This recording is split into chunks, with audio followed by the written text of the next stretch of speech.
Hi guys! Welcome to another vlog. This is Cherry from Edmonton, Canada, and right now, nandito na nga kami sa Canada. So, after our 1-month vacation from Singapore and Philippines. Actually, we were back in Canada before the start of the classes. Yeah, medyo na-late lang yung pag-upload ko ng mga vlogs about the travel kasi syempre, there was a lot of videos. Tapos while on vacation, I wasn't of course able to edit any of those. So anyways, life is back to normal. Kami ng asawa ko, we're back to work, and then yung mga anak ko naman, they're back to school na. So, right now, I'm with my son. He's already in grade 12, and ang mission namin this time is to find a good university for him. So, he has multiple choices if he will be studying here in Alberta. So, U of A. Nandito kami ngayon sa University of Alberta. Kasi merong open house, so this is one of his options if he will be studying here in Alberta. Other options na tinitignan niya would be some schools in Ontario and even Singapore, kasi nagustuhan niya talaga sa Singapore, kaya nasama sa mga options niya. But then anyway, this is the first university na trinay namin, and takto ngayon October merong open house, so we went kasi we wanted to hear what do they offer. So we are interested of engineering, particularly either computer engineering, mechatronics, or mechanical engineering. There's a long line papunta ng University of Alberta, oh. So that's the Butterdome, yung kulay dilaw na building. So me and my son are here at University of Alberta kasi open house today, pero ang haba ng pila. So this is the Butterdome, itong yellow na building. And this is the entrance. Yung pila, nag-snake pa dun sa kabilang corner pa. So yung binata ko nakapila na dun. For me, sabi ko, iti-check ko lang kung tama yung pila na susundan namin. So anyway, we're here for the open house. Nag-register kami for different events para makita yung different faculties, tsaka all about other things. I didn't expect na ganito pala kadaming pumupunta. So dapat pala masinagahan pa namin. Pero anyway, I'm gonna go to the line now. At dito yung entrance, so napakahaba ng pila. So I'm gonna go to my son now.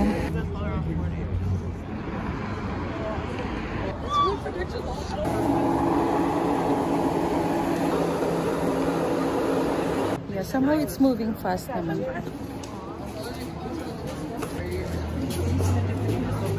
Okay, so mag-check-in lang kami. Okay. You're done?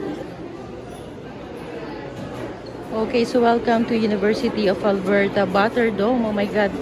So, mukhang ito yung kanilang gym. So, nandito lahat yung event, oh. Different faculties, nandun ng engineering, business, and so on. So, I think we need to go down here. So, kailangan daw mag-check-in dito para dun sa mga events. Yeah, okay, so we're walking papunta ng ETLC building. So this is a walking tour pala. Parang may walking tour shuttle or walking shuttle they call it, na merong staff na kasama namin na dyan sa bandang harapan. Dadaling kami kung saan banda yung presentation. So yan yung mga kasama namin nasa harapan. Okay, so palabas kami ng building. Okay, so here's the group. Yung lady na naka-yellow sa harapan, yun yung staff.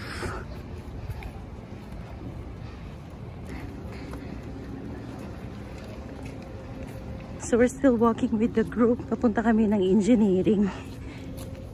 Buti na lang yung next na activity namin will be computer engineering. So doon na muna kami sa building na yun mag-stay siguro. Oh, this one's so cute.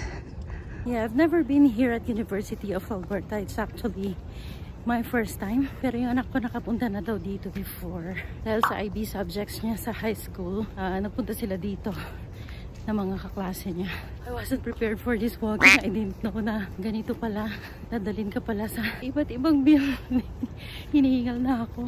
Okay, so here's the building for mechanical engineering. Mechanical engineering deals with everything else. I'll come back to this in a minute.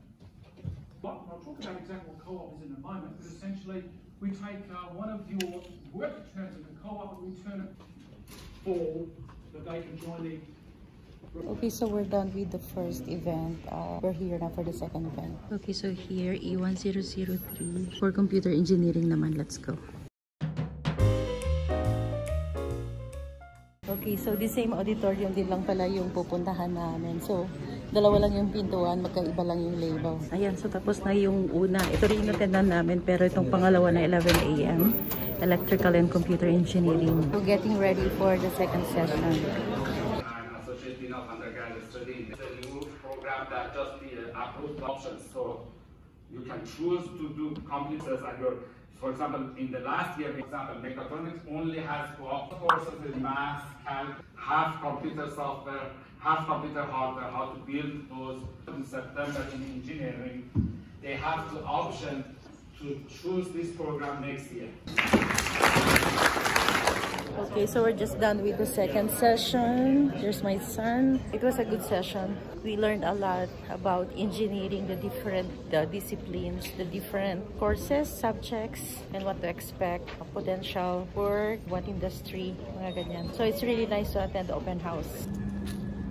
Okay, so palabas kami. Hinahanap namin yung Tim Hortons. Ang ganda naman dito, oh. Nalaglag na lahat ng dahon. So sana tama yung tinutumbok naming daan. Kasi based sa map namin, may Tim Hortons somewhere dyan.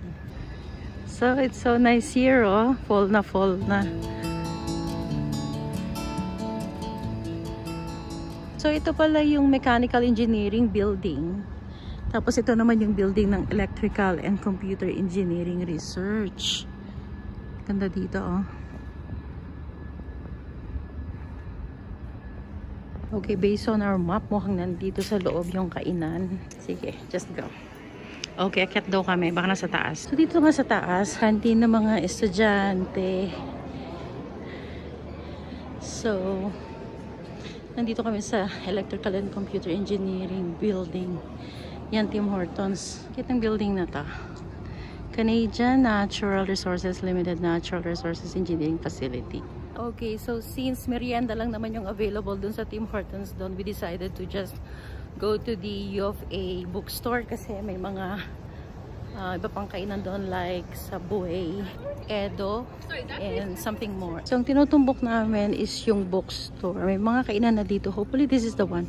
Huwag nasa loob siya ng building eh. Okay, so dito nga sa loob, ayun o, may Subway, may Oppa, and a lot more burrito. Edo. Okay, kain muna. Okay, so dito kami sa Edo, Japan. Okay, so here's our lunch from Edo. As usual, sukiyaki beef. Ganun din yung sa binata ko, but without veggies. Ito sa akin, it has everything. Kain po muna tayo kasi yung next na session namin all about co-op with engineering naman, mga 2 o'clock pa. And it's only 12:30, so we still have a lot of time.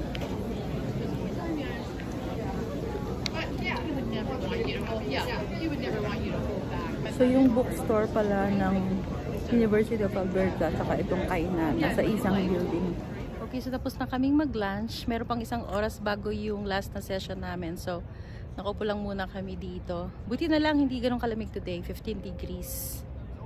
Ang ganda dito, oh, sa paligid. Okay, I'm gonna give you a 360 view of where I am right now. Here at University of Alberta.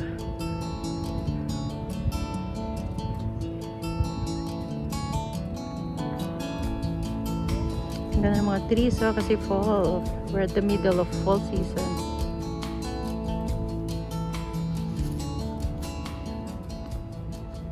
So this is my first time na umattend ng open house ng university physically na dito sa Alberta. Although yung panganay ko nasa kolehiyo na siya, pero pandemic kasi nung time na yon, so yung open house na ginawa namin was virtual. But then this time ngayon sa University of Alberta is actual, no? So it's actually nice so far. We had 2 sessions this morning. One is mechanical engineering kasi that's one of engineering field na tinitignan din ng anak ko aside from computer engineering. Yung pangalawa is electrical and computer engineering. So nasa isang faculty pala dito sa U of A ang electrical and computer engineering. Yeah, it's nice naman, maganda, marami naman akong information na napulot, kung ano yung what to expect on the course, ano yung mga potential opportunities, ano yung mga options, like dito sa engineering, merong option kung gusto mo ng 4 years lang without co-op. Meron ding with co-op that is a total of 5 years. So yung co-op na tinatawag, yun yung part of their curriculum yung pag-work, no? They can work to different companies in their fields of undertaking. Kumbaga sa Pilipinas, parang OJT. That's the path also that my son is looking for, kasi ang kagandahan, no, nasa university ka pa lang, masubukan mo nang ma-deploy sa mga companies, and that could be a potential future company for you to work in. And aside from that, kahit na hindi ka tumuloy na magtrabaho doon, that can be considered already an experience. So by the time na maghahanap ka na ng trabaho, you have something to put in your resume na experience related to your expertise. And the best of it all, the co-op program here in Canada is paid. So another university na kinoconsider ng binata ko is yung University of Waterloo sa Ontario, sa Kitchener. That university is known to be like the best engineering university here in Canada. Kumbaga sa Pilipinas, meron tayong Mapua. So parang ganon. Okay din nun, kaya lang mas mahal ang tuition fee. Tsaka if you will be studying there, syempre kailangan mag-dorm or at least mag-rent ng apartment. Pero for the beginning siguro, dorm muna or residential kung hindi mo pa kabisado yung lugar. And then he's also considering Singapore. Kaya lang kung mag-aaral siya ng Singapore, he will be an international student. And alam naman natin, pag international student, napakamahal ng tuition. Doble ng tuition ng mga local na nag-aaral sa Singapore. But yeah, kahit it seems like impossible, we have to find our options. So susubukan din namin mag-apply ng scholarship niya kasi maganda naman yung performance niya sa high school. So we'll see if in case he gets a scholarship for Singapore, at kung kakayanin naman namin, pwede rin naman. So those are the options that we are looking for my son. Okay, so by the way, I'm going to share na rin sa inyo kung paano yung sistema ng pagpasok ng university or ng college dito sa Canada. This is something that I just learned only nung nag-college na yung dalaga ko, and now my son next will be in university too after grade 12. So nagulat ako sa sistema dito kasi hindi siya katulad sa atin sa Pinas, diba tayo? Pagka-graduating na tayo ng high school, dun pa lang tayo naghahanap ng mapapasukang university. Tapos usually the last quarter bago matapos yung high school natin, dun tayo nag-exam ng admission for university, or yung iba nga sa summertime pa. Dito pala, it's totally different, no? So, it's very important din na maging maganda yung grades mga estudyante sa grade 11 kasi pagpasok ng grade 12, first 2 months pa lang, nag-o-open na yung mga universities like this for admission, for open houses. That's something na hindi ko talaga maintindihan at the beginning kasi parang kakapasok ko pa lang ng grade 12, diba? Parang di ba dapat maka-halfway ka man lang ng grade 12 para sure mong pasado ka na sa grade 12 before you move on to university. Pero it's not like that. Dito, pagpasok mo pa lang ng grade 12, so mag-prepare ka na, dapat nagtitingin ka na kung anong university options mo kasi mag-apply ka na for admission as soon as the universities open their admissions. Just like this one, U of A opened their admission September, no, Itan? Yeah, University of Alberta opened their admission September pa lang, tapos ito October yung open house. Yung University of Waterloo, I think November pa sila magtatanggap ng admission. So yun din ang problema ko kung paano yung open house nun kasi sa Ontario pa. So I don't know kung meron bang virtual tour or ano, kailangan ba namin pumunta ng Ontario para makita yung facilities doon. So anyway, going back, so the basis for admission will be yung mga grades muna from grade 11 kung hindi mo pa nakukuha lahat yung mga subjects mo for grade 12. Pero you can be admitted already by the university depending nga sa criteria nila. Bibase muna sa grades mo ng grade 11, and then pagka natanggap ka na while you are finishing your grade 12, yung admission na yon is kind of temporary or it's like a conditional admission kasi you're still finishing the grade 12. So habang inaantay na matapos lahat ng subjects mo na required para dun sa course na tatahakin mo, so dun pa lang nila ipa-finalize yung admission mo. So yun, ganon. Sana malinaw yung sinabi ko. So that means during the first semester of grade 12 pa lang, nagpe-prepare ka na, nagtitingin ka na, nag-apply ka na for universities. Kasi like yung nangyari sa daughter ko, kasi we were not well informed pa at the time. Akala ko kailangan mo nang at least matapos muna yung first semester, and so that's what we did. Kaya lang ang nangyari, napuno na yung slots for the next school year.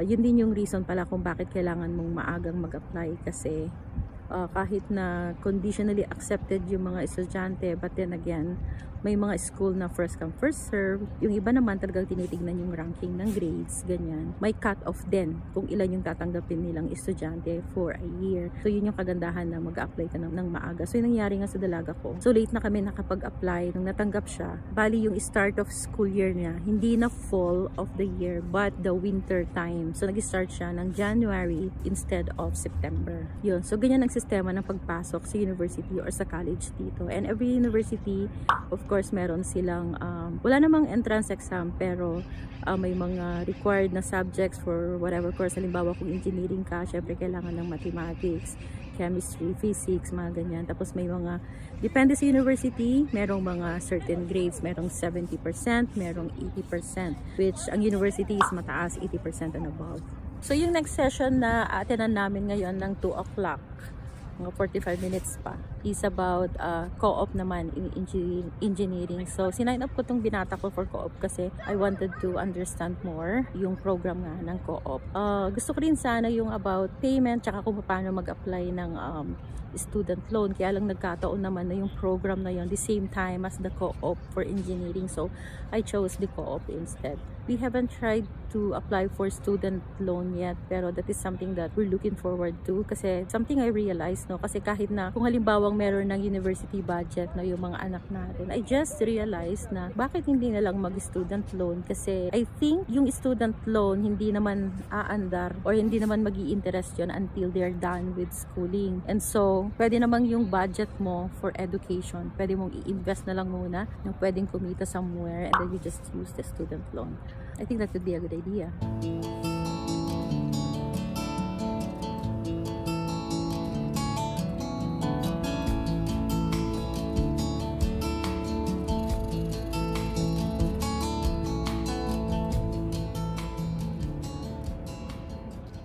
So dito ang Computing Science Center. So yan yung guided tour. Okay, so we're on the way back na to ETLC, kung saan kinandak yung mga sessions namin for engineering.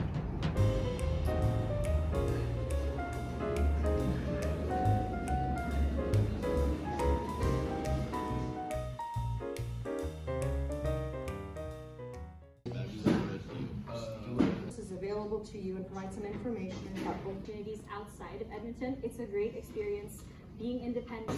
Okay, so we're done here.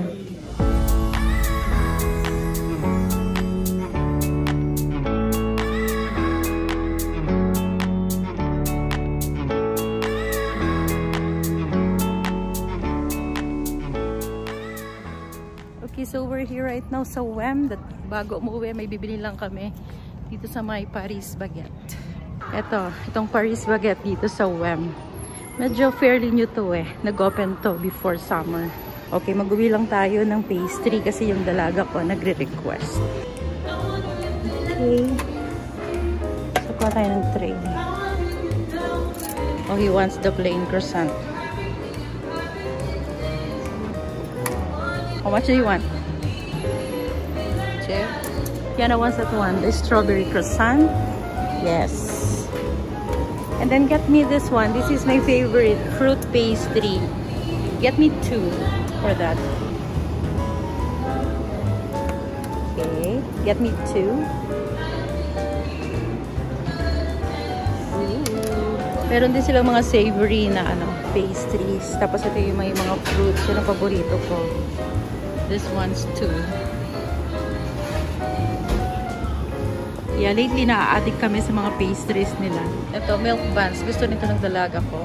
Okay, we're getting mochi also for my daughter. Mukhang mabenta siya. Get her the matcha. This one. Want to try. Yeah, sweets overload kami nitong weekend. Okay, get smoked sausage. Let's try. Okay, let's get one. Okay, we have a good selection. Meron silang mga slices of cake din, no? Tapos mga malalaking cake. Pero per order.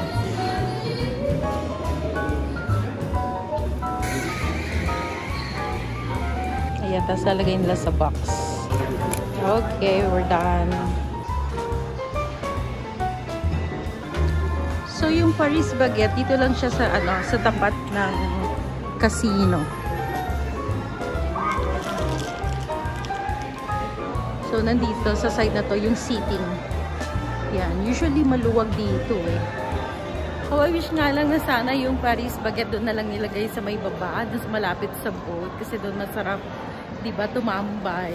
Tapos, while watching yung mga happenings doon or whatnot. Tsaka mas kita. Medyo tago yung kinalalagyan niya eh. Pero, anyway, I noticed na mas parang unti-unti dumadami na yung nakaka-discover, dumadami na yung pumupunta doon. Okay, so we're done for the day. I think I'm going to end now the vlog here. Thank you so much for watching. And I'm gonna see you in the next one. Bye!